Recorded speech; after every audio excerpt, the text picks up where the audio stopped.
मित्रांनो, गुडघेदुखी थांबण्यासाठी किंवा त्यावर नियंत्रण आणण्यासाठी 2 खूप इफेक्टिव्ह क्रिया मी घेऊन आलेल्या आहेत. त्या क्रिया आपण खुर्चीवर बसून करणार आहेत. या क्रियांचा अभ्यास तुम्ही सोफ्यावर किंवा बेडवर बसून सुद्धा करू शकाल.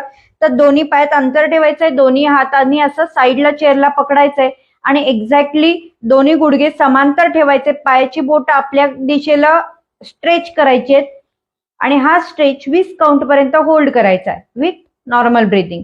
Now change.